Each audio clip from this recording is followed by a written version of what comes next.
Pesawat tempur Israel melakukan serangan udara terhadap sejumlah kota di Lebanon Timur dan Selatan saat prosesi pemakaman pemimpin Hizbullah digelar.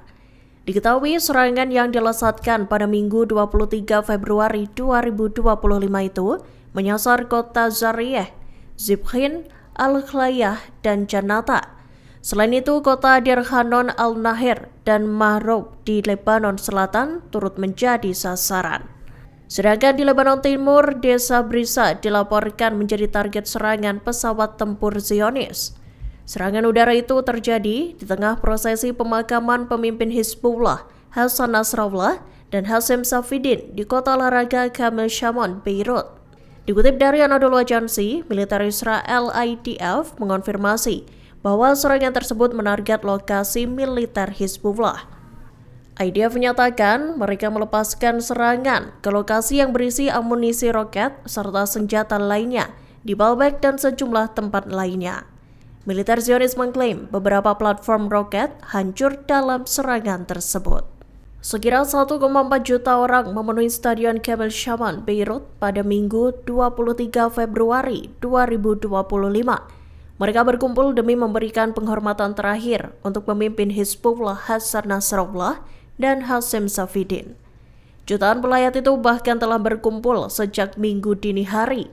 Mereka datang dari hampir 80 negara untuk menghadiri prosesi pemakaman Nasrallah dan Safieddine.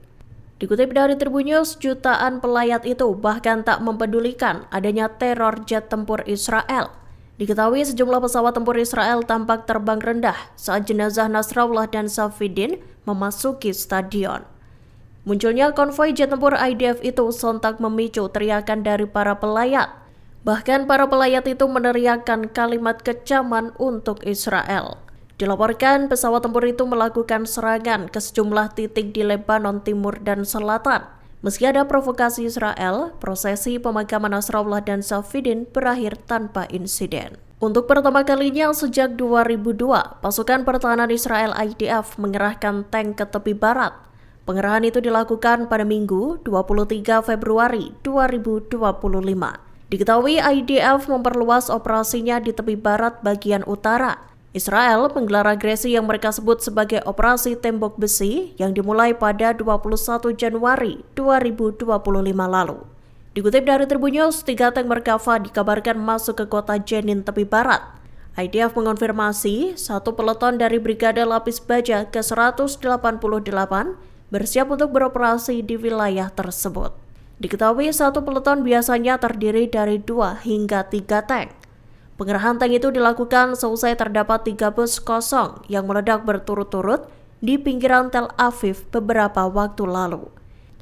Seiring dengan itu, Menteri Pertahanan Israel Katz diketahui memerintahkan IDF untuk tetap berada di kamp pengungsian tepi barat.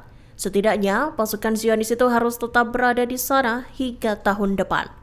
IDF juga tak mengizinkan sekira 40.000 pengungsi Palestina untuk kembali ke tepi barat.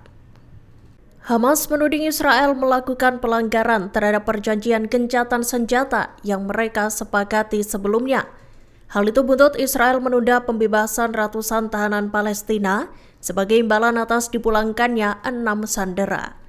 Seharusnya terdapat 620 tahanan Palestina yang dibebaskan pada Sabtu 22 Februari 2025. Namun Israel menangguhkan pembebasan ratusan tahanan itu lantaran Hamas salah mengirimkan jenazah sandera bernama Shiri Bibas. Dikutip dari Tribun News, penundaan pembebasan itu sontak meningkatkan ketegangan antara kedua belah pihak. Juru bicara Hamas Abdel Latif Al-Khanau menyatakan Israel gagal mematuhi pembebasan tahanan gelombang ke-7. Ia lantas menuding Perdana Menteri Israel Benjamin Netanyahu menunda dan mengulur-ulur waktu, khususnya terkait negosiasi tahap kedua gencatan senjata. Menurut Hamas, tahap kedua kesepakatan itu belum dimulai. Namun pihaknya mengaku siap berpartisipasi dalam negosiasi tahap kedua gencatan senjata di Gaza. Militan Hamas menegaskan tak akan terlibat dalam negosiasi gencatan senjata sampai Israel membebaskan 620 tahanan Palestina. Pernyataan itu disampaikan oleh seorang pemimpin Hamas pada Minggu 23 Februari 2025. Diketahui Israel dijadwalkan membebaskan ratusan tahanan Palestina itu pada Sabtu 22 Februari 2025 lalu. Namun Israel mendadak menangguhkan pembebasan itu lantaran Hamas salah mengirimkan jenazah sandera Shiri Bibas. Dikutip dari Anadolu Agency, pemimpin Hamas Mahmud Mardawi menyatakan tak akan ada pembicaraan dengan Israel sebelum tahanan Palestina dibebaskan. Ia juga menegaskan agar para mediator memaksa Israel untuk mematuhi perjanjian tersebut. Militer Israel merilis rekaman pembunuhan mantan Sekretaris Jenderal Hizbullah Hassan Nasrallah tepat di hari pemakamannya Minggu 23 Februari 2025. Seperti diketahui, Nasrallah terbunuh dalam serangan Israel pada 27 September 2024 lalu. Israel pun merilis rekaman serangannya yang menewaskan Nasrallah.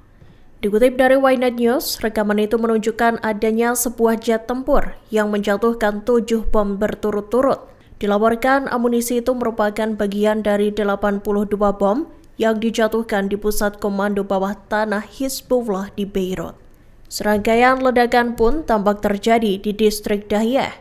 Ledakan dahsyat tersebut terjadi begitu cepat dan hanya dalam beberapa detik saja. Sebagai informasi, pemakaman Nasrallah baru digelar secara publik setelah hampir 5 bulan Sekjen Hizbullah itu terbunuh. Hal itu lantaran pertempuran yang tengah berlangsung dan penantian Hizbullah atas penarikan pasukan Israel dari Lebanon Selatan. Detik-detik pembunuhan mantan Sekretaris Jenderal atau Sekjen Hizbullah Hassan Nasrallah pada 27 September 2024 lalu dirilis oleh militer Israel. Rekaman itu dibagikan lewat unggahan X @IDF Online pada Minggu 23 Februari 2025, tepat di hari pemakaman Nasrallah di Beirut. Dikutip dari Ynet News, rekaman itu menunjukkan saat jet tempur Israel menjatuhkan rentetan bom. Diketahui sedikitnya 7 bom dijatuhkan secara berurutan. Bom-bom tersebut merupakan bagian dari 82 amunisi yang dijatuhkan di pusat komando bawah tanah Hizbullah dalam hitungan detik. Tepatnya di Beirut, lokasi pembunuhan Nasrallah dan sejumlah pejabat senior Hizbullah lainnya. Bom-bom itu tampak menimbulkan ledakan yang dahsyat. Terlihat ledakan-ledakan itu bak saling bersahutan saat bom menggempur distrik Dahiyeh. Download Tribun X sekarang, menghadirkan lokal menjadi Indonesia.